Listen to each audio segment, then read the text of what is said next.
ஓடு வா. என் செல்போன் எடுத்து பாரு. உங்களை கோத்தம் எடுத்தோன்னா பாரு. அதான் சேட்ட மயிர் தானே. தமிழ்நாட்டில்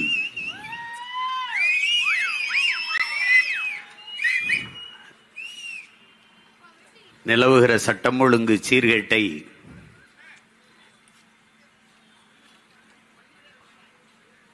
மின்கட்டண உயர்வை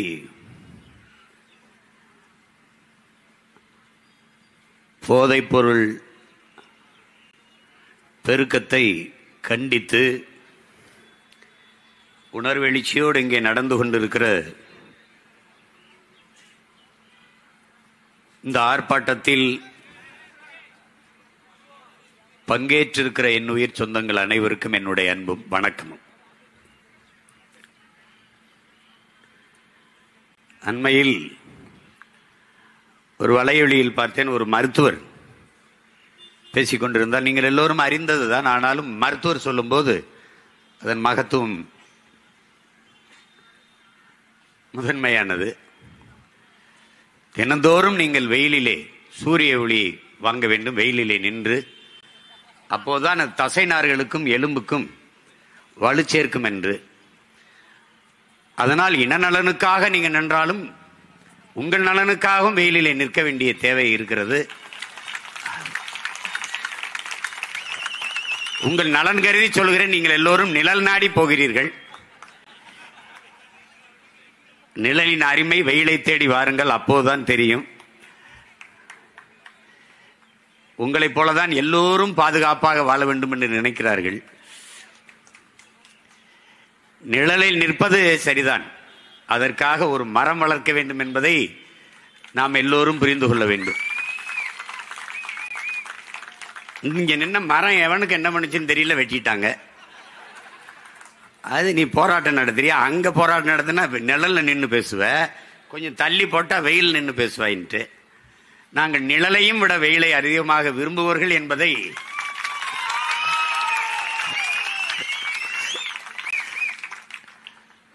ஆட்சியாளர்கள் புரிந்து கொள்ள வேண்டும். இங்கே பேசிய நமது அன்பு தம்பி தங்கைகள், அருமை உடன் பிறந்தார்கள், சிறந்த கருத்துக்களை, தர்க்கவாதங்களை எடுத்து வைத்து உரையாற்றினார்கள். பெரியார் அவர்கள், ஐயா பெரியார் அவர்கள் சொன்னதுதான், நீ மானமுள்ள 1000 பேரோடு சண்டை போட்டு விடலாம், மானங்கட்ட ஒருத்தனோடு சண்டையே போட முடியாது என்று. அவர் தான் சொன்னாரு, மானமும் அறிவும் மனிதனுக்கு அழகுன்னு. அதை படிச்ச நம்மெல்லாம் மான அறிவோடு இருக்கிறோம். பக்கத்துல இருந்து படுத்து ஒரே தட்டில் சாப்பிட்டு விரல் பிடிச்சி நடந்தோம், நிழல்லே வளர்ந்தோம்ங்கிறவெல்லாம் மானம்னா என்ன வேலை, அறிவுனா என்ன வேலைன்னு. இங்கே பெருந்துயரம் நிகழ்ந்து விட்டது. அருகிலே இருக்கிற நமது சகோதர மக்கள் வாழ்கிற கேரளாவில் வயநாடு. கேரளாவே மிக அழகான ஒரு நாடு. அதிலே வயநாடு மிகவும் மிக ஒரு அழகு வாய்ந்த ஒரு நிலப்பரப்பு. நம்முடைய கொடைக்கானல், ஊட்டி, ஏற்காடு போல ஒரு அழகியல் நிலப்பரப்பு. அது கடவுளின் தேசம்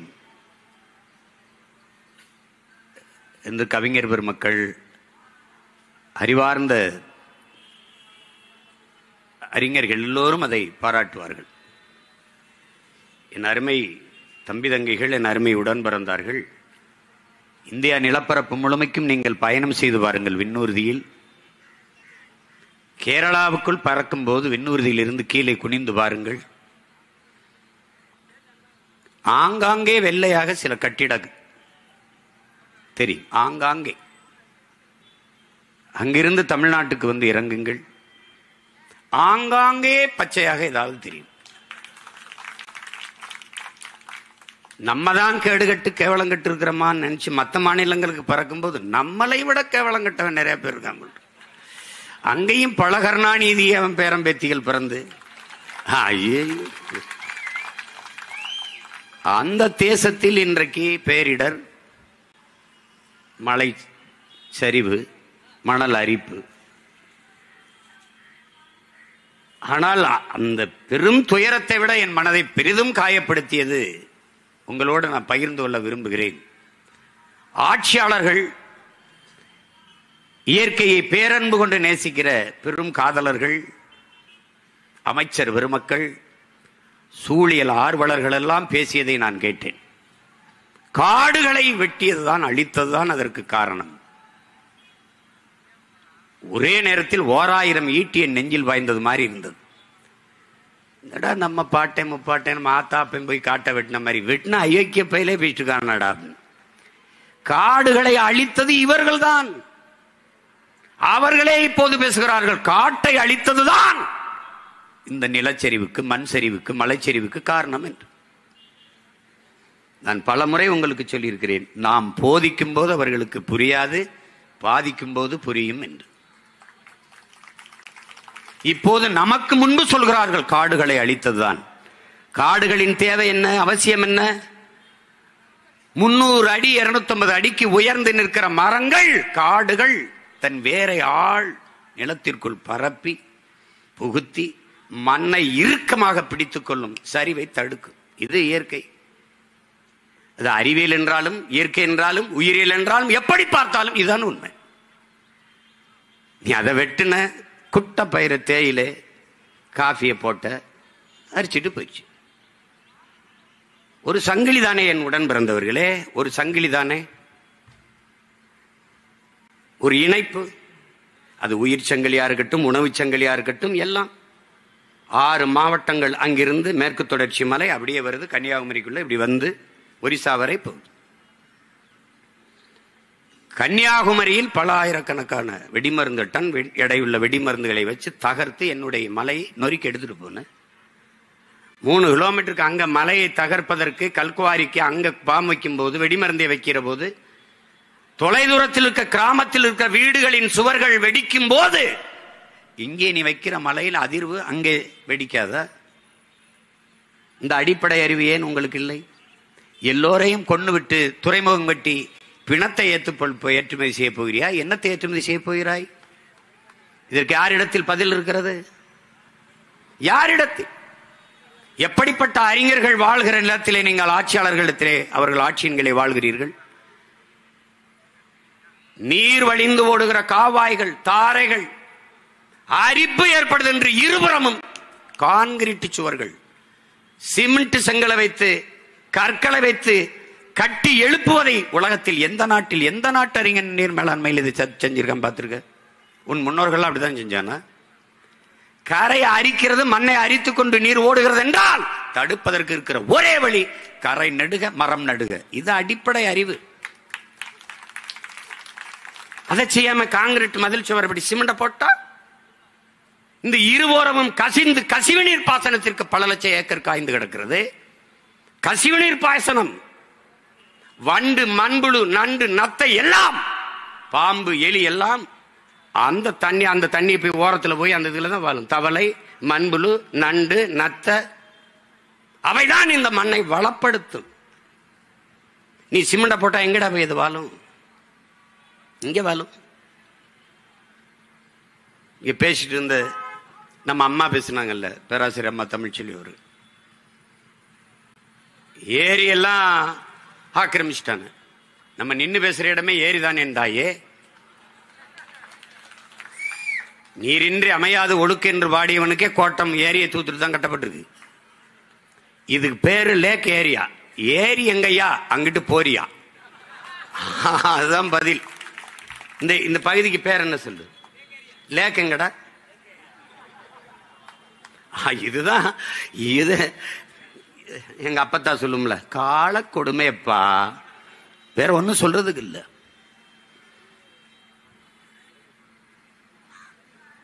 புதுசா சொல்லுவான், மேகம் வெடிச்சிருச்சுன்ட்டு. குண்டு வச்சது யாரா? புவி வெப்பமாயிருச்சு. வெப்பமா ஆச்சா? நீ ஆக்குனிய? பருவநிலை மாறிச்சு, மாத்தினியா? மாறிச்சா? தம்பி நீ வசமா என்கிட்ட சிக்கிட்ட தம்பி, நீ என்னை தேடி வந்துதான் தீரணும், வழியே கிடையாது.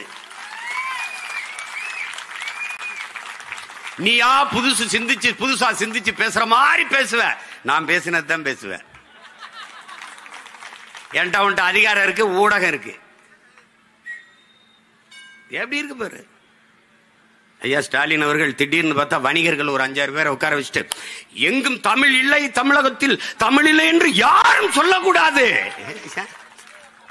யாரோ சொல்றான். ஐயா நீங்க சொல்லல, நீங்க தெருவில் போகும்போது கண்ணை நல்லா மூடிக்கிட்டு குதிரைக்கு கடிவாளம் அப்படியே போறீங்க, தெருவில் இருபக்கம் பார்க்கல. எங்கும் தமிழ், எதிலும் தமிழ் முழக்கத்தை நீங்க முன்வைக்கல. திராவிடம் எங்க இது முன்வைக்க போறான்? முன்வைத்தது எங்கள் முன்னவர்கள். வீழ்வது நாமாக இருந்தாலும் வாழ்வது தமிழாக இருக்கட்டும், அதை முன்வைத்தது எங்கள் முன்னவர்கள். தமிழகத்தின் தமிழ் தெருவில் தமிழ், அதையும் முன்வைத்தது எங்கள் முன்னவர்கள். மணக்க வரும் தென்றலிலே குளிராய் இல்லை, தோப்பில் நிழலாய் இல்லை, தனி பெரிதாம் துன்பம் இது தமிழகத்தின் தமிழ் தெருவில் தமிழ்தான் இல்லை. இது எங்கள் தாத்தன் புரட்சி பாவலன். தாயை பழித்தவனை யார் தடுத்தாலும் விடாதே, தமிழை பழித்தவனை உன் தாயை தடுத்தாலும் விடாதேங்கிறான். இப்ப நாங்க என்ன செய்யலாம் நீங்க சொல்லுங்க. பேரு தமிழ்நாடு என் உடன் பிறந்தவர்களே, தமிழுக்கும் தமிழர்களுக்கும் இது சுடுகாடு. எங்க தமிழ் இருக்கு? எங்க தமிழ் இருக்கு? ஒண்ணு இல்ல, நீ எவ்வளவு பெரிய அறிவார்ந்த நாட்டுல வாழ்றாயின்னு மட்டும் பாரு. இந்த இடத்துல என்ன எழுதிருக்கு பாரு, நடைபாதை நடப்பதற்கு. நடைபாதை நடப்பதற்கென்று கூட தெரியாத அடிப்படை அறிவில்லாத மக்களாக இந்த சமூகத்தை உருவாக்கியிருக்கான். சூடு ஆறிடுச்சு. ஏன்னா நான் சூடாயிட்டதுனால இவனுக்கு முன்னாடி நம்ம சாதாரணம்னு அது ஆறிடுச்சு, சரி ஆயிடுச்சு. இதுதான் இவங்க. அந்த ஒரு நாள் அறிக்கை அது யாருக்காக விடப்பட்டதுன்னு உனக்கு தெரியும். அது தமிழ் இல்லைன்னு யாரும் சொல்லக்கூடாது. நீங்க உணரல. கடத்தெருவில் தமிழ் இல்ல, வீதியில தமிழ் இல்ல. தமிழை நேசிக்கிற பெருந்தகையே, சென்னை கடற்கரையில் சென்று பாருங்கள், நம்ம சென்னை என்று எழுதியிருக்கிறது.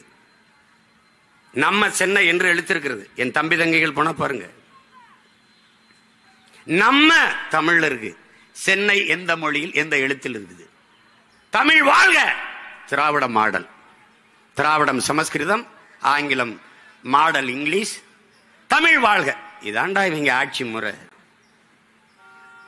அது திடீர்னு ஐயா ரகுபதி அவர்களை பார்த்தில்ல, ஐயா பெரியார் அவர்கள் ராமரச்சர் பல அடிச்சாரு, தீ வச்சு கொளுத்தினாரு, அதெல்லாம் ஒன்னும் சரி வரல, அவர் அசிங்கப்படுத்த முடியல. இது ராமர் ஆட்சி தான்ட்டாரு, செத்தான் ராமன், கதை முடிஞ்சு. இதை விட ராமரை இழிவாக ஒருத்தரும் சொல்ல முடியாது. இப்ப பெரியாரை விட பெரிய கலாக்காரர், பெரிய புரட்சியாளர், பெரிய சமூக சீர்திருத்தவாதி ஐயா ரகுபதி அவர்கள் தான்.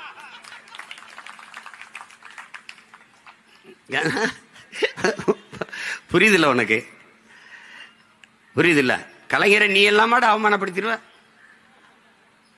இளம் கலைஞரே என்று உதயநிதியை சொல்லும் போது கருணாநிதி கவலைப்படாத, அதோட நமக்கு கவலைப்படுத்திட போறோம். அது மாதிரி நீ ஒரு ராமரை ஒரு கற்பனை பண்ணி வச்சிருப்ப. நாங்கெல்லாம் படிக்கும் போது கடவுளின் ஆட்சி எப்படி இருக்கும்னு நினைப்ப.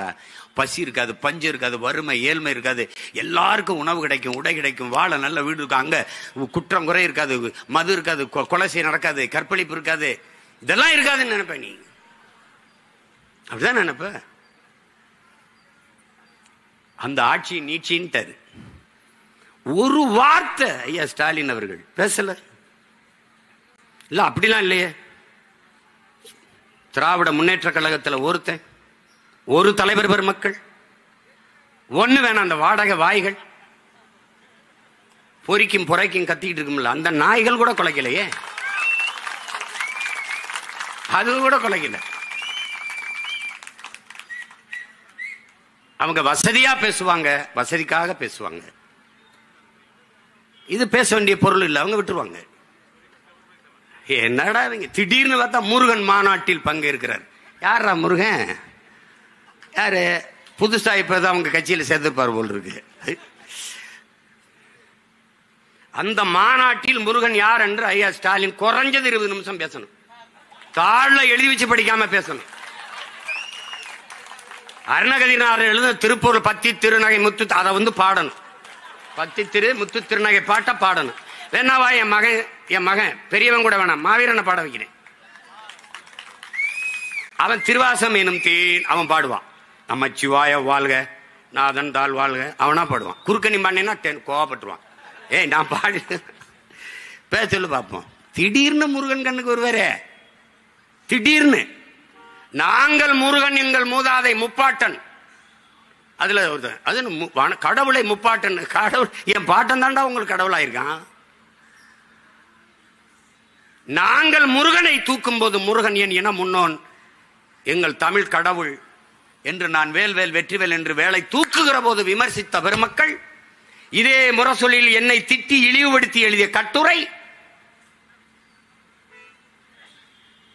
அங்கே இருக்கிற சோர பாண்டியர்கள் எங்களை பற்றி பேசியவர்கள், அவரெல்லாம் எங்க இதெல்லாம் இப்ப என்ன வாயில என்ன இருக்குது? எலி பேஸ்ட் இருக்கா, ஃபெவிகால் இருக்கா, என்ன போட்டு ஒட்டி வச்சிருக்கீங்க? எதையும் பேசல. திடீரென்று முருகன் மேல உங்களுக்கு பாசம்.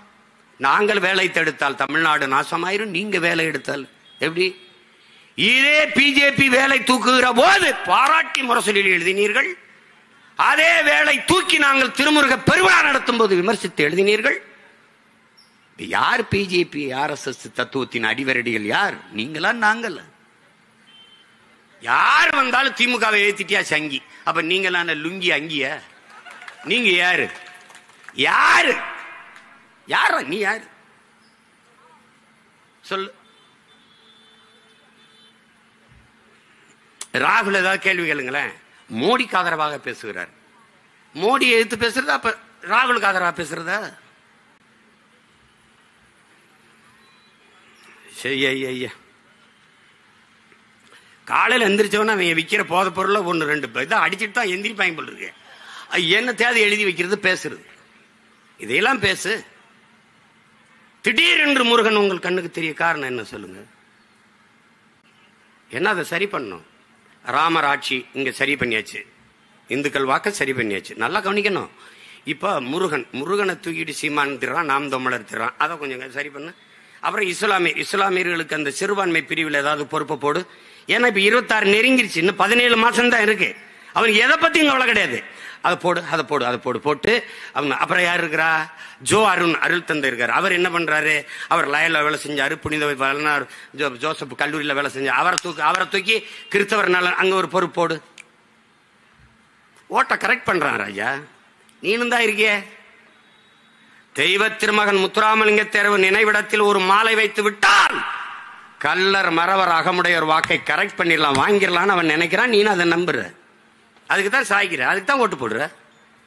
ஏன் உன் பாட்டம் புலித்தேவனுக்கு அதே மரியாதை தர்றதில்லை? ஏன் உன் பாட்டி வேலுநாச்சியாருக்கு தர்றதில்லை? ஏன் உன் பாட்டம் மருதிருவருக்கு தர்றதில்லை? ஏன் தர்றதில்லை?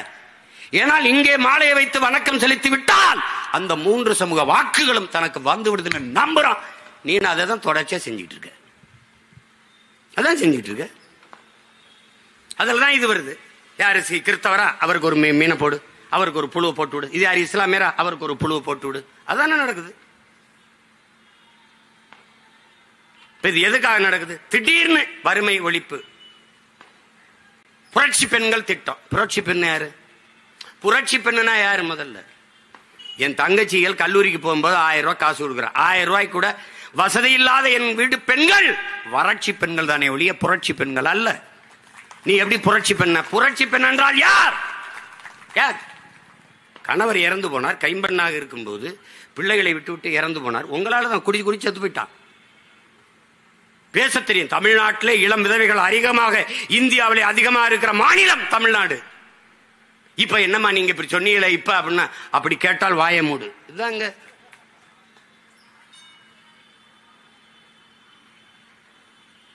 கணவனை இழந்து விட்ட பெண், அவள் தன் குடும்பத்தை காப்பாற்ற ஒரு வேலைக்கு போகணும், தையல் பயிற்சி எடுத்துக்கொண்டால், திறன் மேம்பாட்டு பயிற்சி எடுத்தால்,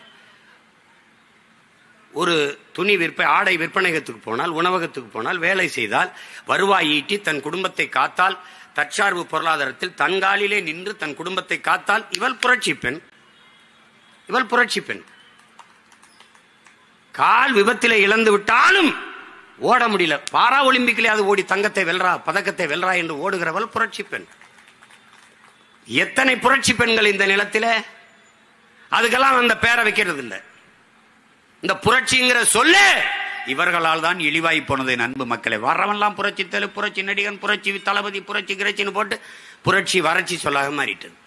இப்ப புரட்சிங்கிற சொல்ல உச்சரிக்கவே தடுமாற வேண்டியது. இது என்ன புரட்சி? என்ன புரட்சி? அப்படி ஏதாவது உருவாக்கி இருக்கா இந்த நாடு? பெண்கள் தங்களை தாங்களே தற்காத்துக் கொள்வதற்கு பொருளாதார மேம்பாட்டு திட்டங்களை தான் அறிவிச்சிருக்கா? தங்களை தாங்களை சார்ந்து வாழ்கிற தற்சார்பு பொருளாதார திட்டத்தை தான் அறிவிச்சிருக்கா? இல்ல. 1000 ரூபாய், ஏன் 1000? இளைய தலைமுறை பிள்ளைகளை தன் பக்கம் திருப்ப முடியல. கோட்பாடு செத்து போனது, தத்துவம் செத்து போனது, திராவிடம் தீந்து போயிட்டது. எங்க ஒரு தலைமுறை பள்ளி கல்லூரியில் படித்த தலைமுறை எல்லாம் தமிழ் தேசிய அரசியலை நோக்கி, சீமானை நோக்கி, புலிக்கொடியை தூக்கி ஓடி வருது. 35 லட்சம் 36 லட்சம் வாக்கா, அதுல குறைஞ்சது 30 லட்சம் வாக்கு இளைய தலைமுறை பிள்ளைகளின் வாக்கு என்பதை உங்களுக்கு மேசையில் இருக்கிற சர்வே புள்ளி விவரம் சொல்லு. அப்ப என்ன பண்ணலாம்? இந்த ஓட்டை எப்படி, இந்த வாக்கை எப்படி நமக்கா திருப்பலாம், எப்படி ஓட்டை டைவர்ட் பண்ணலாம், சீமான்ட்ட போகாம எப்படி எடுக்கலாம் அப்படின்னா, படிக்கிற கல்லூரிக்கு போற பிள்ளைகளுக்கெல்லாம் 1000 கொடுத்துருது. ஓட்டுக்கு அந்த நேரத்தில் காசு கொடுக்கறதுக்கு பதிலா ஒவ்வொரு மாசமும் கொடுத்து சரி பண்ணிடு. எப்ப கொடுக்கறது? ரொம்ப முன்னாடி இருந்து கொடுத்தா நிறைய தொகை செலவு பண்ண வேண்டியது வரும். தேர்தலுக்கு 10-15 மாசம் இருக்கும்போது கொடுத்தால் இப்ப 450 கோடி கிட்ட செலவாகுது. எதுக்கு? தமிழ் புதல்வன் திட்டத்துக்கு. தமிழ் புதல்வன் யார்? தமிழ் புதல்வன் திராவிட மாடல் ஆட்சியில் திராவிட புதல்வன் ஏன் இல்லை? எங்கள் ஐயா நல்லகனுக்கு கொடுத்த விருதிலே திராவிடர் தகைசால் திராவிடர் ஏன் இல்லை? இலக்கிய செல்வர் குமரி ஆனந்தன் ஐயா அவர்களுக்கு கொடுக்க போற விருதிலே ஏன் தகைசால் திராவிடர் என்று இல்லை? தகைசால் தமிழர். யாரை ஏமாற்ற? இதை நாங்கள் பேசினால் இனச்சாவனிசம், இனவெறி, மொழி சாவனிசம், செப்பரேட்டிசம், பிரிவினவாதம். இதை ஏன் நீங்க இல்ல? திராவிட மாடல் ஆட்சி ஏன்? தமிழ் புதல்வன். அது ஏன் சொல்லுது தமிழ் புதல்வன் திட்டம்? திராவிட புதல்வன் சொல்லி பாரு, சொல்லி பாரு. திரும்பி கூட பார்க்க மாட்டான். கொடுமை. நாம் தமிழ் தேசியம் பேசும்போது பாரு, நம்ம தமிழ் தேசியம் பேசு பாசிசம், செப்பரேட்டிசம், சாவனிசம், இனவெறிய தூண்டுறோம், இன பாகுபாடு பேசுறோம், ஆன்டி நேஷனலிசம், தேச துரோகம், இதெல்லாம். ஆனால் நாம் சின்ன பிள்ளைகளாக கால் டப்சர் போட்டு விவரம் தெரியாத காலத்திலே தெலுங்கு தேசம் என்று கட்சி ஆரம்பிச்சார NT ராமா. அப்பெல்லாம் எங்க போய் புல்லு பிடிக்கிட்டு இருந்த நீ? எங்க போய் இருந்த? எங்களை பாசிஸ்ட், செப்பரேட்டிஸ்ட், இனவெறிகள், தேச துரோகிகள் என்று பேசுகிற இந்தியர் திராவிடர். இந்த திராவிட கட்சிகள், இந்த திமுக ஏன் சந்திரபாபு நாயுடு தெலுங்கு தேச கட்சியோட கூட்டணி வைத்தது? பதில் உண்டா? யார் சொல்லுவா? எங்களை பிரிவினவாதி, தேச துரோகிகள், செப்பரேட்டிஸ்ட் என்று பழி சொல்லுகிற பாரதிய ஜனதா எதற்காக தெலுங்கு தேசத்தோடு சந்திரபாபு நாயுடு அவர்களோட கூட்டணி வைத்து இப்ப பதவியில் இருக்கிறது? எதற்காக இருக்கிறது? நான் தமிழ் தேசியவாதி, பிரிவினவாதி, என்ன இதுக்கா என் வீட்டை வந்து கூட்டணி பேசின? எதுக்கு பேசின நீ? உன்னோட கூட்டணி வந்தா எப்படி? உன்னோட வந்துடுறேன், உங்களோட கூட்டணி வந்துடுறேன். உங்க தலைவர் படத்துக்கு முன்னாடி என் தலைவர் படத்தை வச்சா நீங்க இருப்பீல? எப்படி இருப்பிய? எப்படி இருக்கும் பாத்துக்க. தெரிச்சு ஓடிடுவிய, மேடையில உட்கார மாட்டீங்க.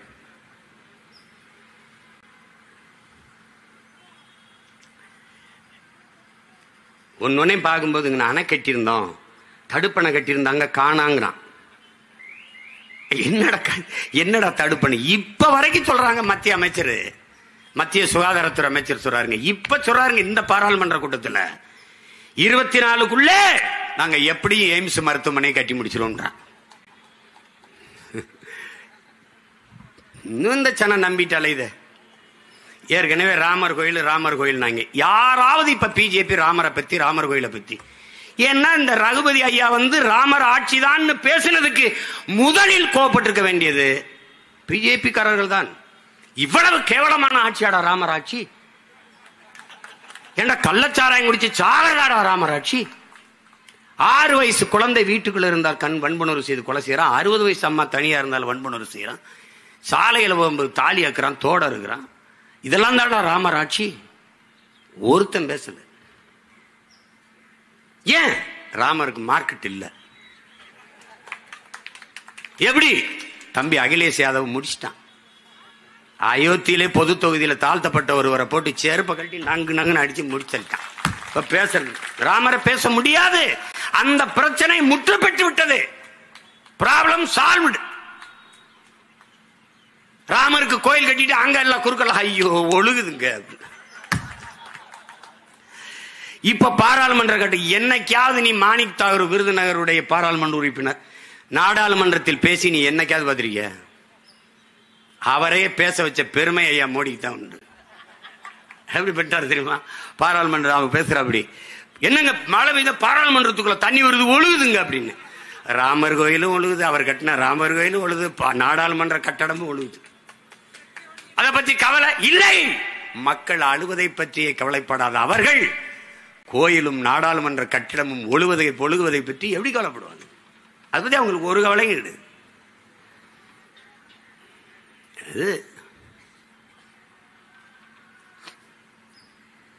இங்க உங்களுக்கு ஒன்று சொல்லணும் பாரு. தம்பி துரைமுருகன் அவர்களுக்கு பிணை கேட்கிறாங்க. இப்பெல்லாம் மாவட்ட ஆட்சியர் சில நீதிபதிகள் எல்லாம் ஆளுகிற கட்சியின் மாவட்ட செயலாளர்கள் போலவே இயங்குறாங்க. அங்க என்ன இப்படி இப்படி பேசணும்? அப்படி எப்படி ஒரு முதலமைச்சர் ஐயா அது பேசலையா, அது பாட்டு, எப்படி அது பாட்டு? ஆமா அந்த பாட்டை நான் கேட்டிருக்கீங்க இல்லையா? அது நாங்க எழுதலையா, நாங்க பாடலைங்க, நாங்க போடல, அது ஏற்கனவே இருந்த பாட்டு. ஆமா கேட்டிருக்கேன். அப்ப யூடியூப்ல உங்களுக்கு அதிக வியூவர்ஸ் வரணும்னு இது பண்ண யூடியூப்ல இல்லைங்க மேடு. அப்ப அதிக பார்வையாளர் வரணும்னா கடைசியா என்ன தெரியுமில்ல அவர் சொன்ன தீர்ப்பு? ஊழலை பத்தி பேசுங்க, ஊழலை பத்தி பேசுங்க, ஊழலை பத்தி நிறைய பேசுங்க. ஏன் கருணாநிதி பத்தி பேசுறோம்? ஊழலை பத்தி பேசுங்க. ஊழல் தான் நிறைய, அதனாலதான் ஏன் கருணாநிதி பத்தி பேசுறோம்? ஐயா மாண்புமிகு நீதிபதி ஐயா புகழேந்தி அவர்கள உங்ககிட்ட அன்பா நான் சொல்லிக்கிறேங்க இல்லைங்கய்யா, நீங்க அதனாலதான் பேசுறோம். திருவிளையாடல் படத்துல பாத்தீங்களா, பிரிக்க முடியாதது எதுவோ, பிரிக்க முடியாதது எதுவோ, அதுல பிரிக்க முடியாத எதுவோ சொல்லுவாங்கல்ல, வறுமையும் புலமையும். அதுபோல பிரிக்க முடியாது எதுவோ அரசியலிலே ஊழலும் ஐயா கருணாநிதியும் பிரிக்க முடியாது.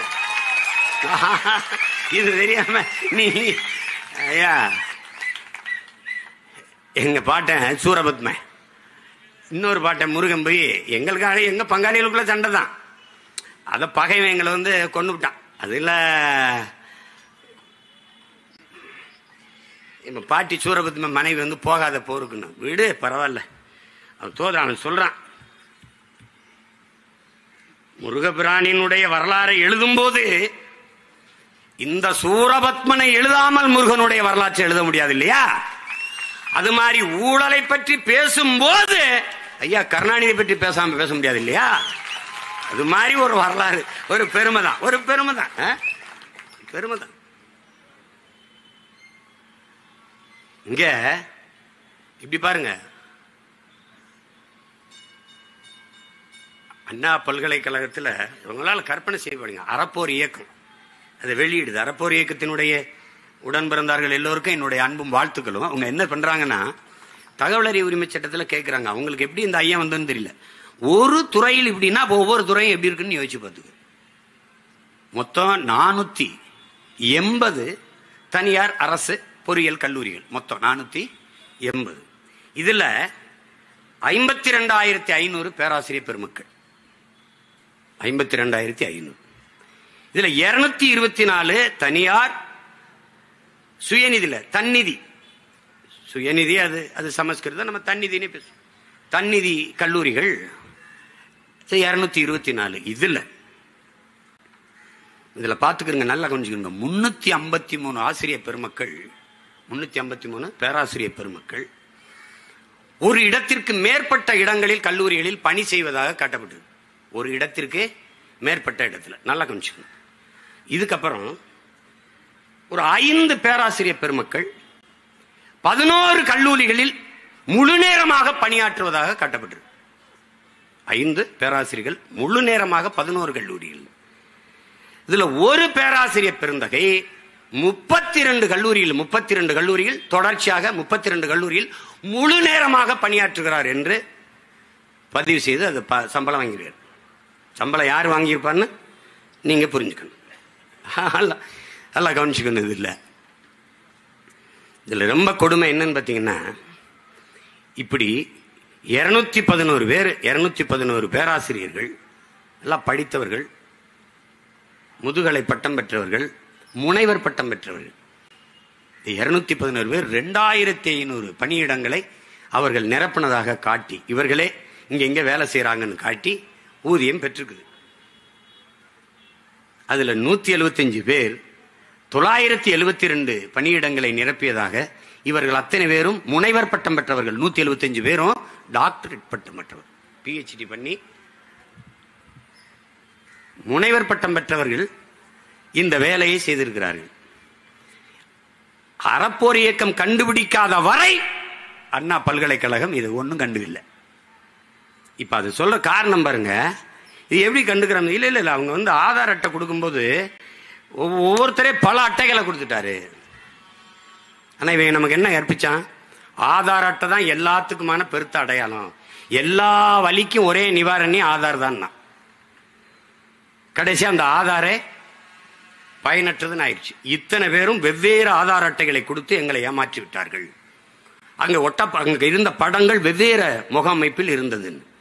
உயர்ந்த தொழில்நுட்பத்தை கற்றுக் கொடுக்கிற பல்கலைக்கழகத்தில் இதை கண்டுபிடிக்க முடியலன்னா அப்ப என்ன நடக்குதுன்னு பாரு. இது எத்தனை நாளா நடந்திருக்குது? அதிமுக ஆட்சி காலத்திலிருந்து நடக்குது, தொடர்ந்து நடக்குது. இதில் இன்னும் கொடுமை, மாரிசாமி முரளிபாபன் 2 பேரும் 6 ஆண்டுகளா ஓமன் நாட்டில் வேலை செய்கிறார்கள். அவர்கள் இந்த பொறியியல் கல்லூரியில் வேலை செய்யறதா சம்பளம். இந்த பொறியியல் கல்லூரியின் உரிமையாளர்கள் யார்? இன்றைக்கு அமைச்சரவையில் இருக்க பெருந்தகையில் ஐயா MRK பன்னீர்செல்வம், பெருமதிப்பிற்குரிய பெருந்தகை ஐயா துரைமுருகனுடைய கல்லூரி, நம்ம ஐயா சட்ட மேதை ராமராட்சி நீச்சி நாயகன் இருக்குதா, அவருடைய கற்பக விநாயகம், ஐயா துரைமுருகனுடைய கிங்ஸ்டன், எல்லாம் ஒரு தொலைக்காட்சி, ஒரு வலையொலி, எவனும் வாய் திறக்கல. அந்த 24 இந்த தமிழ் தொலைக்காட்சி ஒன்று மட்டும்தான் போடுது, 24/7 தமிழ். அதுல மட்டும்தான் ஒரு தம்பி பேசிட்டுருக்கான், அவர் ஏமாத்திருக்காரு, இவர் ஏமாத்திருக்காருன்னு. அவன் இருக்கானோ நாளைக்கு வேலையை விட்டு தூக்குறாங்களோ என்ன இளவு.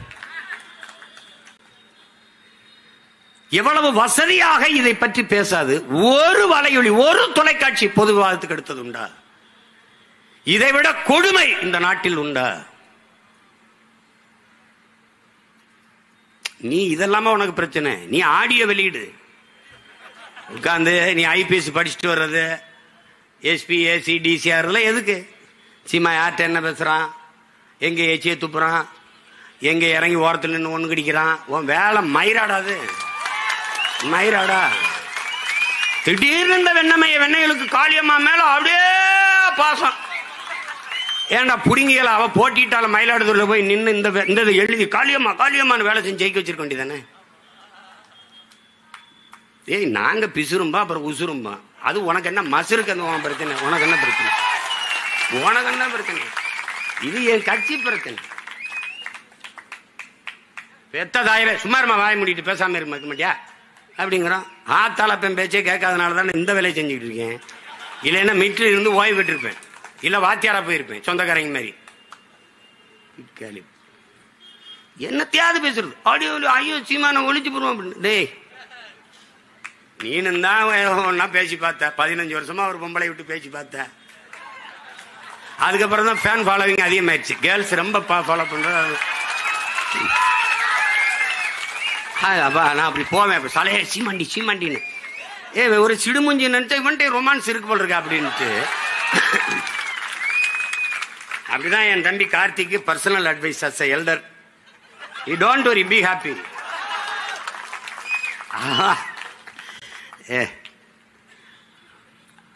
அவன் நம்ம முதுக நோண்டி அழுக்க மோந்து பாக்குறவன். அவன் மோந்து பார்த்துட்டு நீனு மோந்து பாரு, நீனு கொஞ்சம் மோந்து பாரு. அயோக்கியப்பு. எதை பேசுறது, எது சமூகத்துக்கு பிரச்சனை, எது அவசியம், இதை வெக்கம் இல்லாம மானம் இல்லாம பேசிட்டு யார் யாரை வச்சிருக்கா, எந்த நடிகை யாரோட போறா, அவளுக்கு 10 லட்சம் இவன் தான் வாங்கி புரோக்கர் ஏஜென்ட் இந்த மாதிரி, அவன் அந்த நடிகை அந்த இதை வச்சு இதை வச்சு உங்களுக்கா எப்படி அவங்க பிள்ளை பொண்டாட்டி ஆத்தால சோறு போடுறவங்களுக்கு மானம் கட்டணாய். சி என் தங்கச்சி சொல்லிச்சுல, பேசுறது பெருமாள் ராமர், கேட்கறது ராமாயணம், இடிக்கிறது பிள்ளையார் கோயில் பெருமாள் கோயில் மாதிரி, படிக்கிறது ராமாயணம், இடிக்கிறது பெருமாள் கோயில் மாதிரி, பேசுறது பெரியாரு, அப்புறம் இங்க போடுறதெல்லாம் கேவலமா பெண்களை இழிவுபடுத்தி பேசுறது. அவனுக்கு ஒன்றும் கிடையாதுடா. 23 மீனவனை கைது செஞ்சு போனானே, பேசுனானா ஒருத்தனை பேர் சொல்ற. தமிழ்நாட்டின் தொல்லியல் ஆய்விற்கு எதற்காக சமஸ்கிருதம்? ஏண்டா சீமானை தவிர ஒருத்தரும் கேட்கல. எதுக்கு? தோண்டி பார்த்தா கீழடியில தெரிந்த எழுத்து, அங்க இருந்த எழுத்து ஓடுகள்ல, அங்க இருக்கிற ஆவணங்கள்ல இருந்த எழுத்து தமிழ் எழுத்தா சமஸ்கிருதமா? உனக்கு மனசு வருதாடா? தமிழனின் தொன்ம நாகரிக சுவடு சான்று என்று சொல்ல உனக்கு வாய் வர? திராவிட நாகரிகங்கிற, இந்திய பண்பாடுங்கிற. ஏதுரா திராவிட அன்னைக்கு சொல்லு? எதுரா இந்தியாங்கிற நிலப்பரப்பு? எது நாடு? எதுரா சொல்லு? எதுரா 2500 ஆண்டுக்கு முன்னாடி ஏது? 600 ஆண்டுக்கு முன்னாடி ஏது? 1800 தான் கன்னடம்ங்கிற மொழியே உருவாகுது. நீ சொல்றபடி திராவிட மொழின்னு வச்சா கூட. அதுக்கப்புறம் கீழே என்ன? சமஸ்கிருதம் தெரிந்திருக்க வேண்டும், திராவிட மொழிகள் தெரிந்திருக்க. வாடங்க, திராவிட மொழி எதுன்னு சொல்ற? எது எது திராவிட மொழி? என் தாய் நிலத்தை தோண்டி ஆய்வு செய்வதற்கு திராவிட மொழி எதற்கு? சமஸ்கிருதம் எதற்கு? 40 உப்பு மூட்டை அனுப்பியிருக்கியே பாராளுமன்றத்திற்கு, மானங்கட்டு. நீங்க போன தடவை 39 உப்பு மூட்டை தூக்கி போடுவாங்க, அப்புறம் முடிஞ்சவனே ஏத்தி விடுவாங்க. வண்டியில் ஏத்தி இறக்குறதா 5 வருஷம் போயிடுச்சு. இப்போ அதை ஏத்தி இறக்குவாங்க. எல்லாம் பேசுற, தமிழ் பேசுற, அது பேசுற, எல்லாம் பேசுற. இந்திய நாடாளுமன்ற கட்டடத்தின் முகப்பிலே சமஸ்கிருதத்தில், ஆங்கிலத்தில், இந்தியில் கல்வெட்டு இருக்கிறது. ஏன்? உலகத்தின் முதல் மொழி தமிழ், இந்திய மொழிகளின் தொன்மையை தமிழிலிருந்து அறியலாம் என்று பிரதமர் அவர்களே அவ்வளவு பேசினீங்களே, ஏன் என் தாய்மொழியில் அங்கு கல்வெட்டு இல்லை என்று ஒருத்தன் கேட்கல, சீமானை தவிர. ஏன் ஏன் கேட்கல? ஏன் கேட்கல? எவ்வளவு கொடுமை பேர். கேட்க மாட்டார்கள். அங்க எதுக்கு சமஸ்கிருதத்தில் கல்வெட்டு இருக்குது? அங்க எதுக்கு இங்கிலீஷ்ல இருக்குது, இந்தியில இருக்குது? வச்சுக்க, என் தாய்மொழியில் இருக்கணும்ல. உலக நாடுகள்லாம் போனா உலகத்தின் முதல் மொழி, மூத்த மொழி தமிழ், எங்கள் இந்தியாவில் இருப்பது பெருமை. பேச தெரியுது இல்ல? இந்திய மொழிகளின் தொன்மையை தமிழிலிருந்து அறியலாம், பேச தெரியுது இல்ல? அப்போ யாராவது கேட்டிருக்காங்களா? பேர் கேட்க மாட்டார்கள். இன்றைக்கு நீ எங்களை தவிர்த்து விட்டு போவாய், ஆனால் ஒரு நாள் நான் கூண்டுக்கள் நின்று கூவுவதால் என்னுடைய குரல் உனக்கு கேட்கல. ஒரு நாள் நான் கூரை மேலே ஏறி நின்று கூவுற காலத்தை நாங்கள் உருவாக்குவோம். அப்ப நீ என்னை தவிர்த்து விட்டு தள்ளி விட்டுலாம் போக முடியாது. நீ பதில் சொல்லிதான். யோசிச்சு பாரு, எவ்வளவு தூரம் நம்மளை ஏமாத்தி நகர்த்துறாங்கன்னு பாரு. சட்டம் ஒழுங்கு, சட்டம் இருக்கு, ஒழுங்கா இருக்காங்கிற கேள்விதான். சட்டம் இருக்கு, ஒழுங்கா இருக்கா? 31 நாள்ல 30 நாள்ல 133 கொலைகள். தம்பி ஆம்ஸ்டாங் படுகொலை 134. அதுக்கு பிறகு நம்முடைய பாலகிருஷ்ணன், இந்த மாதிரி நிறைய நம்ம கட்சி பிள்ளைகள் நிறைய பேர். அதுக்கப்புறம் இன்னைக்கு வரைக்கும் கொலை. வீட்டுல உள்ள புகுந்து கொலை, ரோட்ல நடந்தா கொலை. எந்த கொலையாளியாவது 30 வயசுக்கு மேல இருக்கானு மட்டும் பாரு. எல்லாம் இளைய பிள்ளைகள், இளைஞர்கள். ஒரு உயிரை கொள்ள வேண்டும் என்கிற கொடிய சிந்தனை வருதுன்னா அவன் மனநிலை எப்படி தயாராயிருக்குன்னு பாரு. இந்த சமூகம் குற்ற சமூகமாக உருவாக்கப்பட்டு விட்டது. சிந்தனையின் விளைச்சலே, சமூகத்தின் விளைச்சலே சிந்தனை. சிந்தனையின் விளைபாடுதான், செயல்பாடுதான் இது போன்ற இழி செயல்கள். அப்ப என்ன சொல்றான் ரூசோ? என்ன சொல்றான்? நீ குற்றவாளியை பிடித்து தூக்கில் போடுவதை நிறுத்து, அவன் குற்றம் செய்வதற்கான காரணத்தை கண்டுபிடித்து அதை தூக்கில போடுன்றான். அப்ப ஒரு தலைமுறை எப்படி நீ உருவாக்கணும்? இது கொடிய செயல், இதை செய்யக்கூடாது என்கிற சிந்தனை உருவாக்கணும். அந்த எண்ணம் இருக்குமானால் அதை நீ என்கவுண்டர் பண்ணணும், சுட்டுக் கொள்ளணும், தூக்குல போடணும், சிறையில் போடணும். அப்படி நீ செய்யலையே. நிறைந்த போதையில் தான் அவர்கள் வெட்டுகிறார். சான்று தம்பி ஆம்ஸ்ட்ராங்க சொல்லும் போது ஒரு பெரிய படையோடு இருப்பார். ஒரு மாநில கட்சியின், ஒரு இந்திய கட்சியின் மாநில தலைவர். அவரை போய் அவர் வீட்டு வாசலை வெட்டி கொண்டு விடலாம் என்று அந்த சிறுவர்கள், அந்த பிள்ளைகளுக்கு என்ன வருது என்றால், நிறைந்த போதை மயக்கத்தில் இல்லாமல் கத்தியை தூக்கி வெட்டியிருக்க முடியுமா என்பார். வெட்டுறதுல ஒரு டெக்னிக் இருக்கு. வெட்டுத்தவன காலை தான் வெட்டுவான். வெட்டுத்தவன காலை தான் வெட்டுவான். ஏன் காலை வெட்டுவான்? ஓட முடியாது. அப்புறம் மற்றவன்லாம் வெட்டிடுவான். எதையெல்லாம் மற்றவன் கண்டுபிடிக்கிறான், இவன் எதை கண்டுபிடிக்கிறான் பாரு. எத்தனை கொலைகள்! ஐயா எடப்பாடி பழனிசாமி தகவல் உரிமை சட்டத்தில் கேட்கிற 200 நாட்கள்ல, இந்த 2004 மட்டும் 24 மட்டும் 595 கொலைகள். இன்னும் 24 முற்று பெறல, அதுக்குள்ளே 595 கொலைகள். அது கேளுங்க சட்ட அமைச்சர். அதுக்கு எப்படிங்க அரசாங்கம் பொறுப்பு? எதுக்கு தாங்க நீங்க பொறுப்பு இருப்பீங்க? கள்ளச்சாராய சாவுக்கு எல்லாரும் போய் பார்த்தீர்களே, ஏன் எங்க மீனவ மலைச்சாமி சாவுக்கு ஒரு முத்தம் கூட போய் பார்க்கல? ஏன்? அவன் போகும்போது அங்க தண்ணீருக்கு பதிலாக கள்ளச்சாராயத்தை ஒரு போத்தலை எடுத்துட்டு போய் குடிச்சிட்டு செத்து கரவதிங்கன்னு தானா ஒரு வேலை போய் பார்த்துருப்பானோ என்னோ. ஆனாலும் நீங்க நம்பிட்டு இருக்கிறது ஒரு நாடு, இதுல ஒரு ஆட்சி நடக்குதுன்ட்டு. ஒரு கொடுமை. எனக்கு இல்ல, உனக்கு இல்ல, யாருக்கு பாதுகாப்பு இருக்கு சொல்லு? யாருக்கு பாதுகாப்பு இருக்குன்னு சொல்ற நீ? யாருக்கு இருக்கு?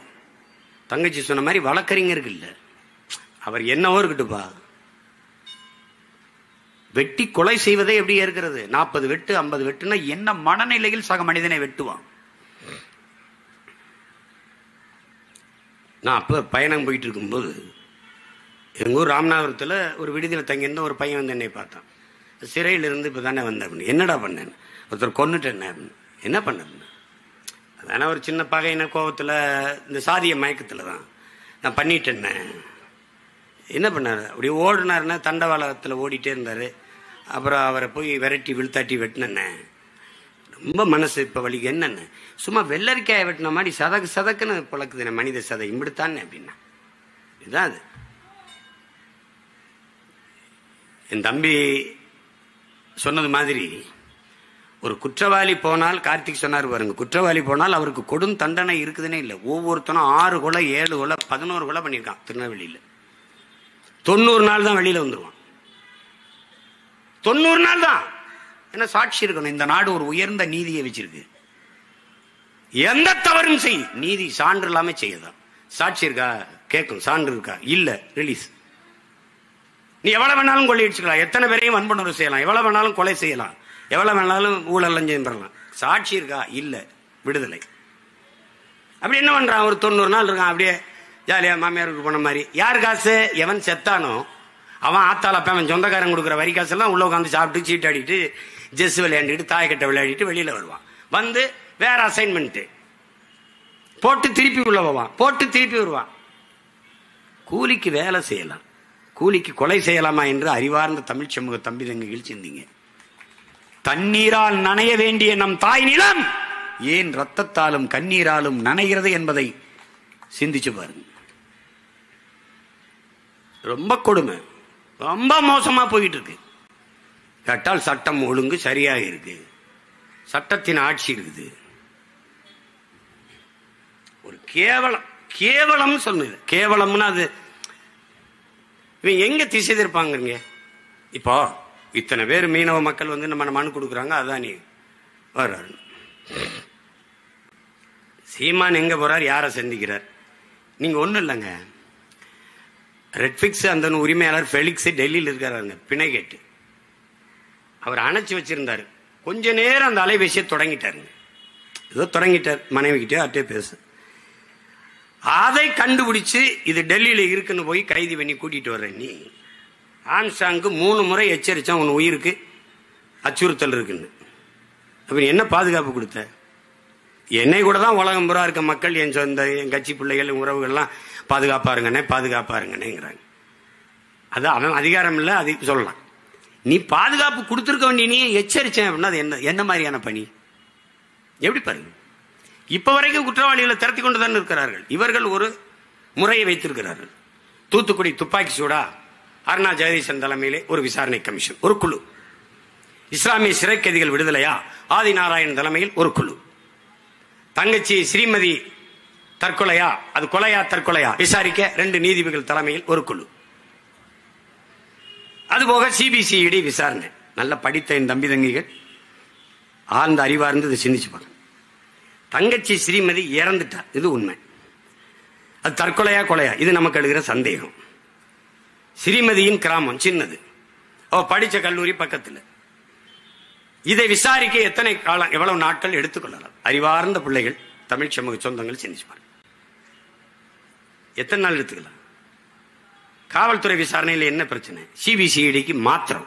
இந்த மாத்திரம்னாவே ஏன் மாத்திரம் என்பதை நீங்க புரிஞ்சுக்கணும். மாத்தியாச்சு. எவ்வளவு நாள் விசாரணை? இன்னும் முடிவுக்கு வரல. 2 நீதிபதிகள் விசாரணை குழு, எங்க விசாரணை? முடிவுக்கு வரல. ஆனால் அந்த நேரத்தில் ஸ்ரீமதி வழக்கு வருகிறது. சென்னை உயர்நீதிமன்றம் ஒரு தீர்ப்பை தருகிறது, அது தற்கொலை தான். சிபிசிஐடி விசாரணை முடியல, அறிக்கை வரல. நீதிபதிகள் விசாரணை முடியல, அறிக்கை வரல. அதற்குள் நீதிபதி அது தற்கொலைதான் என்று தீர்ப்பு சொன்னால் எங்க போயிட்டு இருக்கடா ஒரு நாடு? சட்டம், நீதி, தீர்ப்புலாம்னு யோசிச்சுக்கணும். அவ்வளவுதான் அது. ஆமா, சொன்ன மாதிரி இப்ப சொல்லுதுங்க, இப்ப சொல்லுது நீதிமன்றம். தூத்துக்குடியில் நடந்தது அது கொடுமை, அதையெல்லாம் எப்படி சகிக்கிறதுன்னு இப்ப சொல்லு. உனக்கு தெரியுமா? அந்த செயலில் ஈடுபட்ட அத்தனை பேருக்கும் பணி இடமாற்றம், பணி உயர்வு. இந்த பல்லப்புடுங்கனால ஒரு பல்வீர் சிங், அவனுக்கு பணி உயர்வு, பணி இடமாற்றம். அந்த கள்ளச்சாராய் சாவில் ஒரு காவல்துறை அதிகாரியை பணி இடை நீக்கினாங்கல்ல, அவருக்கு பணி இடமாற்றம், பணி உயர்வு. சென்னையில் தலைநகரில் போக்குவரத்து துறைக்கு. இவ்வளவுதான் இந்த ஆட்சியாளர்கள், இவ்வளவுதான். 38-40 குழுக்களை போட்டிருக்கிறார் ஐயா ஸ்டாலின் இந்த 3 ஆண்டுகள். ஒரு புழு கூட 2 அங்குலம் அப்படி நகரம்டா. இவன் போட்ட குழு 1 கூட நகராது. நீட்டுக்கு எதிராக, நீட்டுக்காக விசாரணை செஞ்ச நீதிபதி ஐயா கொடுத்த அறிக்கை என்னாச்சு? அம்மா அருணா ஜெகதீசன் தூத்துக்குடி துப்பாக்கி சூட்டுக்காக விசாரித்து தாக்கல் செய்த அந்த அறிக்கை என்னாச்சு? இவர்களை மாறி ஒரு கொடுங்கோளர்களை நீ என்னைக்கு சந்திக்க முடியாது. நீ தம்பி கார்த்திக் சொன்ன மாதிரி மின்கட்டண உயர்வுன்றோம். அது எதை நோக்கி நகருதுன்னு பாரு. இப்ப குறிப்பா எப்படி பாரு, பேருந்தை அரசு போக்குவரத்து, அரசு பேருந்தை தனியார் மைய, தனியாருக்கு ஒப்பந்தம் கொடுக்குற டெண்டர். ஏன் இப்படி கேள்வி? ஏன் நட்டத்தில் போகுது. தனியார் எடுத்து என்ன பண்ணுவார்? அவர் லாபத்தில் இயக்கிடுவார். இது மாதிரி ஒரு வேலை திட்டத்தை எங்க பத்திரிக்க? ஒரு ஒற்றை முதலாளி நட்டத்தில், இழப்பில் இருக்கிற போக்குவரத்தை எடுத்து லாபத்தில் நடத்திவிட முடியும். 8 கோடி மக்களால் நிறுவப்பட்ட அதிகாரத்தால், அரசால் அதை லாபகரமாக நடத்த முடியாது என்றால் யோசிச்சு. ஏன்னா தனியார் கொடுத்துடணும். தனியார் கொடுக்கும்போது என் மாணவ பிள்ளைகள் கொடுக்குற இலவச பஸ் பாஸ் இருக்குமா? எடுத்துருவியா? பெண்களுக்கு கொடுத்திருக்க இலவச கட்டணம் இருக்கு, அது இருக்குமா? எடுத்துருவியா? என்னுடைய அருமை சகோதரன்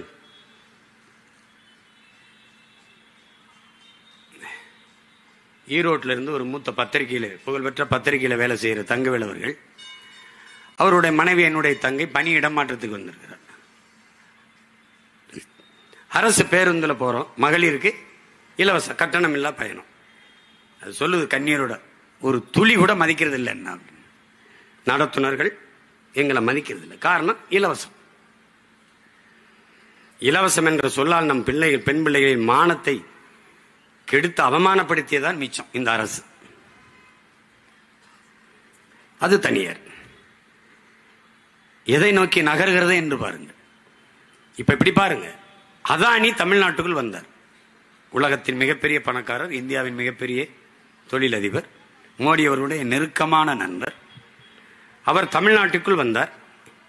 யாரை சந்திக்க வந்தார், எங்கு வந்தார், எந்ததற்காக, யாரை என்ன நோக்கத்திற்காக சந்திக்க வந்தார்? இது ஏதாவது ஒரு அறிக்கை, ஒரு தகவல், ஒரு தொலைக்காட்சி பேசியது, வாடகை வாய்கள் பேசியது ஏதாவது இருக்க? இப்ப எதற்காக வந்தார்?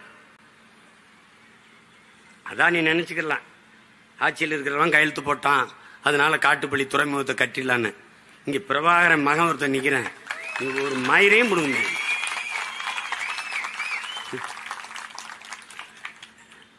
அதெல்லாம் போப்பா, அங்கிட்டு போப்பா. அது மீனவன் பிரச்சனை, அங்க இருக்கிற குடிகள் பிரச்சனை, அது என் நாட்டு பிரச்சனை, என் நிலம் சார்ந்த பிரச்சனை, என் இனம் சார்ந்த பிரச்சனை. இருக்கிற துறைமுகத்தில் என்ன பிரச்சனை? விளக்கு. இருக்கிற விண்ணூர்தி நிலையத்தில் மீனம்பாக்கத்தில் என்ன பிரச்சனை சொல்லு. அதுக்கப்புறம் நீ பரந்துருட்ட போ. எதற்காக வந்தார் அதை சொல்ல ஏன் இந்த அரசு தயங்குகிறது? பாருங்க எப்படிப்பட்ட ஒரு ஆட்சி முறை நடந்து கொண்டிருக்குன்னு. ஒன்னும் இல்ல, இப்ப இங்க இருக்குல்ல, பயன்படுத்துகிற மின்சாரத்தை அளவிடுகிற பெட்டி இருக்குல்ல, எத்தனை அழகு மின்சாரம் பயன்படுத்தி இருக்கணும் அளவிடுகிற அந்த பெட்டி, அந்த கருவி பொருத்தி இருக்குல்ல, அது அதானியோட. இது மின் உற்பத்தி ஆற்றுறதுக்கு தம்பி கார்த்திக் மருத்துவரை தான் பேசினார்.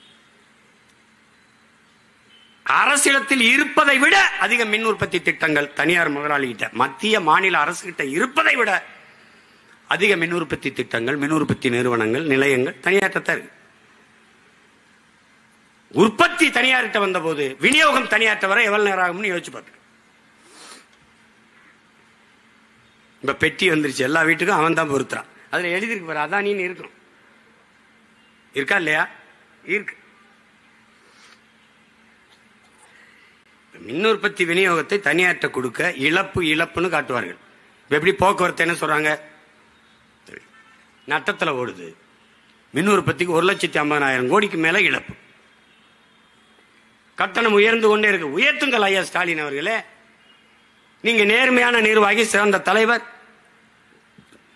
விக்கிரவாண்டி தேர்தலுக்கு முன்பாக இந்த மின் கட்டணத்தை உயர்த்தி இருந்தால் உங்களை பாராட்டலாம்.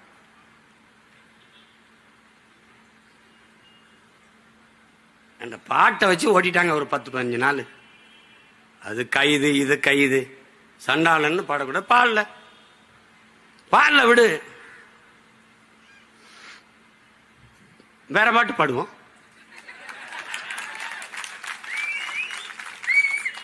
கள்ளத்தனம் செய்யும் காதகன். எப்படி இந்த பாட்டு இன்னையிலிருந்து உலக புகழ் பெறும். பல பேருடைய அழைப்பு ஒளியா இருக்கும். என் மேல ஒரு வழக்க போடு, ஓடு வா. என் செல்போன் எடுத்து பாரு, உங்களை கோத்தாங்க எடுத்தோன்னா பாரு. அதாவது சேட்ட மயிர் தானே. எதுக்கு படிச்சா எதுக்கு வந்தா அந்த வேலையை பாரு. இந்த அதிகாரம் மேலிடம் சொல்லிருச்சு. எதிரா உங்க மேலிடம், பல மேலிடம் கீழிடமா இருக்குடா. போய் பீச்சில் போய் பாரு, மேலிடம் கீழிடம். வரலாற்றின் கால சக்கரங்கள் சுரண்டு கொண்டுதான் இருக்கிறதுங்கிறார் எங்க தலைவர். இன்னைக்கு மேல இருக்க, நான் வீதியில இருக்கேன். ஒரு நாள் நீ வீதியில் நிப்ப, நான் மேல நின்று நீ கத்திட்டு இருப்ப, நான் அங்க இருப்பேன்.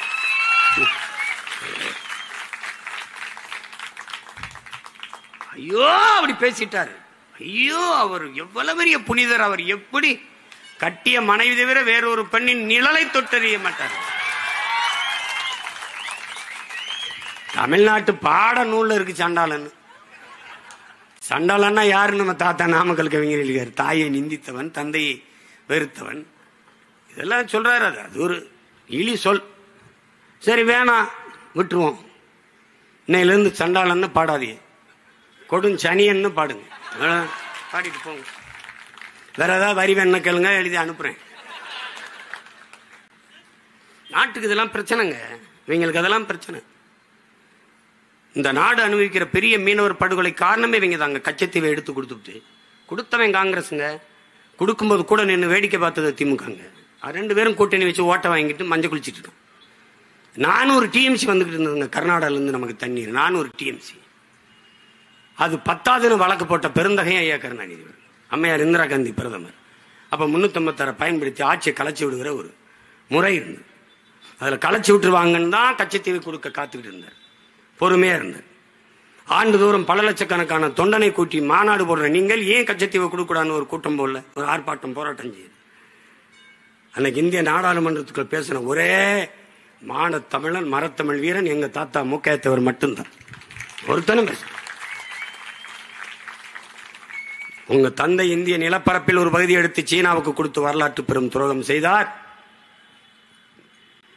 அதை போலவே நீங்கள் என்னுடைய தொகுதியான ராமநாதபுரத்துக்கு சொந்தமான கச்சத்தீவை எடுத்துக் கொடுத்து தமிழ்நாட்டிற்கு மிகப்பெரிய வரலாற்று துரோகத்தை செய்கிறீர்கள் இந்திரா காந்தி என்று பேசிய பெருமகன் நம்முடைய தாத்தா அவர்கள் தான். இது என்ன பிரச்சனை? இன்னைக்கு ஒரு டிஎம்சிக்கு நம்ம முட்டிக்கால் போட வேண்டியது. இப்படி பெரும் வெள்ளம் பெஞ்சு பெருக்கெடுத்து ஓடினாலே ஒழிய நமக்கு தண்ணி தர தயாரான. நிதி ஆயோக்கு நிதி தரல, போகல. கோபம் நான் வரவேற்கிறேன், போகல. அந்த ஆண்மைத்தனத்தை, அந்த வீரத்தை, அந்த கோப உணர்வை, அந்த ஆத்திரத்தை நாங்கள் மதிக்கிறோம். நிதி தரவில்லை என்று கோபப்பட்டு நீங்கள் நிதி ஆயோக்கு கூட்டத்துக்கு போவதை தவிர்த்த பெருந்தகையே, ஒரு சொட்டு நீர் தர முடியாது என்று சொல்லும் போது உன்னோட கூட்டுமில்லை, உனக்கு ஒரு சீட்டுமில்லை என்று கோவித்துக் கொண்டு இந்திய கூட்டணியிலிருந்து வெளியே வராது ஏன்? இதுக்கு பதில் உண்டா? யார் சொல்லுவா? உறவுக்கு கை கொடுப்போம், உரிமைக்கு குரல் கொடுப்பீங்க. நீங்க இப்படிதான் ஒரு குரல் கொடுக்கிறதா? வரல வெள்ளன் கொட்டு போன்னு போயிடுவான். குளத்தோட கோவிச்சுக்கிட்டு குளிக்காம போனா நாத்தம் யாருக்குன்னு வச்சுக்க. நீ வீரனா இருந்தா அங்க போய் என்னுடைய வரி வருவாய் எல்லாத்தையும் மொத்தமா எடுத்து வச்சுக்கிட்டு சேட்டை பண்ணிட்டு இருக்க. நீ குடுன்னு கேட்கணும்ல. நிதிஷ்குமாருக்கும் சந்திரபாபு நாயுடுக்கு ஏன் கொடுத்த? அவங்க கூட்டணி தேவையில்லை தான் ஆட்சியை காப்பாற்றணும், அதுக்கு நீ லஞ்சம் கொடுக்குற அப்படின்னு பேசி கரிச்சித்த அந்த உரிமையை பெறாம நான் போகல. ஏன் போகல? பேசுறதுக்கு ஒன்றும் தெரியாது. அங்கே போய் நான் என்ன பேசுறது? வேணாம். எங்க ஐயா டிஆர் பால் அனுப்பு, எங்க அண்ணன் ஆராஜா அனுப்பு, எங்க அண்ணி தமிழச்சி அனுப்பு, இல்ல அருமை அம்மையார் கனிமொழி அனுப்புங்க. நீங்க ஏன் போறீங்க? சரி, போகும்போது இந்த பாட்டை பாடிட்டு உற்சாகமா போங்க.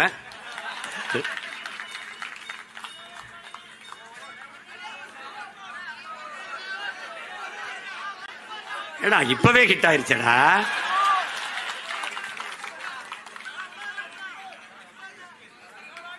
அன்னைக்கு இப்படிதான் என் மையன் பெரியவன் கோயில் பிறந்த நாளைக்கு கோயிலுக்கு போனேன். சிவன் கோயிலுக்கு கும்பிட்டு முருகன் கோயிலுக்கு போகலாம். அங்கே போனால் குறுக்கெல்லாம் கூடிட்டு ஐயா அந்த பாட்டை ஒரு தடவை பாடிட்டு போங்க.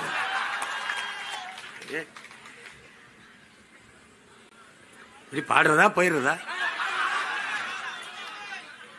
கள்ளத்தனம் செய்யும் காதகன் கருணாநிதி,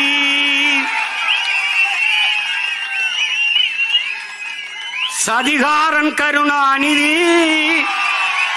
கொடுஞ்சனிகாரன் கருணாநிதி, பொன்னான தமிழ்நாட்டை மண்ணோடு புதைத்திட்ட காரணம் கருணாநிதி, அண்ணாவின் புகழுக்கு கலங்கத்தை விளைத்திட்ட கருணாகம் கருணாநிதி, கொடுஞ்சதிகாரன் கருணாநிதி. இந்த சதியெல்லாம் மிதி மிதி என்று மிதித்து தகர்க்கிற ஒரு காலத்தை பிரபாகரன் பிள்ளைகள் உருவாக்கி கொண்டு வருகிறோம். 26 எங்களுடைய ஆட்டம் தொடக்கம். தமிழ்நாடு எங்கள் அதிகாரத்திற்குள் அடக்கம். புரட்சி எப்போதும் வெல்லும். நமது பற்றி அதை சொல்லும் நாம் தமிழர்.